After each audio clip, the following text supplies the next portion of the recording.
3 महीने तुम अपनी दुकान ना खोलो, क्या तुम्हारे घर में पैसे आएंगे? अच्छा।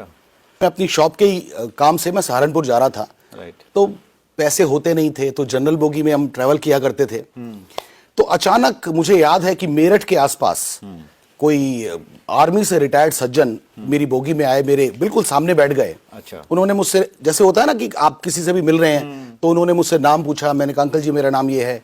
उन्होंने कहा बेटा, मेरे कंधे पे हाथ रखते हुए पूछा कि बेटा आप क्या करते हो? तो बुजुर्ग से थे, लगभग 70 साल की एज होगी। अच्छा।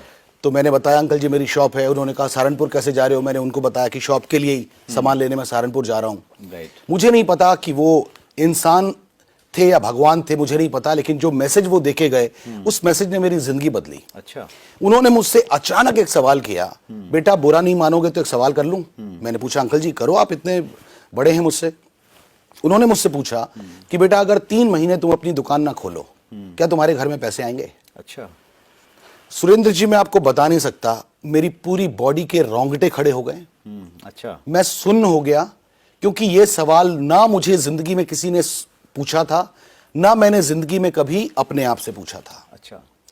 क्योंकि मुझे ऐसा लगा ही नहीं था कि ऐसा भी हो सकता है कि मैं 3 महीने, कभी कोई सिचुएशन ऐसी आ जाए। राइट। हमेशा कोई फिजिकली फिट थोड़ी रह सकता है। उन्होंने कहा कि बेटा जिंदगी में अगर कोई काम ऐसा मिले जिसमें तुम्हें ऐसी इनकम के सोर्स नजर आए जिसमें तुम फिजिकली प्रेजेंट अगर नहीं भी हो तो भी तुम्हारे घर में पैसे आएंगे, तो बेटा ऐसा काम करना जरूर। अच्छा।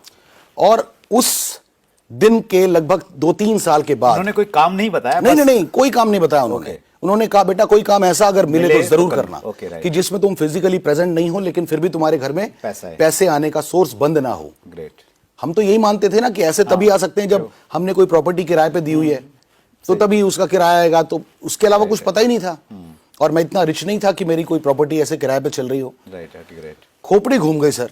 राइट। और उसके लगभग 2.5-3 साल के बाद अचानक मुझे नेटवर्क मार्केटिंग इंडस्ट्री को देखने का मौका मिला। अच्छा। समझने का मौका मिला, और मुझे याद आया कि ये बिल्कुल वही चीज है कि कुछ दिनों के बाद या कुछ महीनों के बाद या कुछ सालों के बाद ऐसा दिन आ सकता है कि मैं कुछ नहीं कर रहा हूंगा और तब भी मुझे पैसे आएंगे। अच्छा। इसीलिए मैंने पागलों की तरह, मुझे किसी ने फोर्स नहीं किया था कि आप इस इंडस्ट्री को जबरदस्ती ज्वाइन करो, मुझे किसी ने फोर्स नहीं किया था।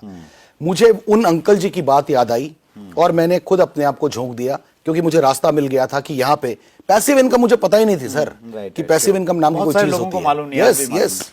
तो इस तरीके से मेरा, आपकी कहानी मेरे से बहुत रिलेट करती है सर। मैंने दिल्ली यूनिवर्सिटी से पोस्ट ग्रेजुएशन किया, उसके बाद में मैंने as a teacher, as a private teacher मैंने जॉब की। फिर मैंने केबल ऑपरेटर के रूप में काम किया कि भाई बिजनेस करना है। शानदार। तो जब मैं केबल टीवी में था तो वहाँ पैसा तो था लेकिन टाइम फ्रीडम नहीं थी। यस। घर जाने का टाइम नहीं, खाने का टाइम नहीं। तो मैं फेडअप हो गया कि लाइफ में यार कोई ऐसा काम करना है जहाँ पैसा तो हो लेकिन टाइम फ्रीडम होनी चाहिए। बहुत जरूरी है, बहुत जरूरी है। ये मेरे दिमाग में चलता था। यस। और फिर अचानक जब मुझे ये डायरेक्ट सेलिंग की अपॉर्चुनिटी मिली, मालूम चला कि भाई यहाँ से आपको टाइम फ्रीडम मिल सकती है, तो फिर मैंने भी आपकी तरह झोंक दिया। शानदार सर, शानदार।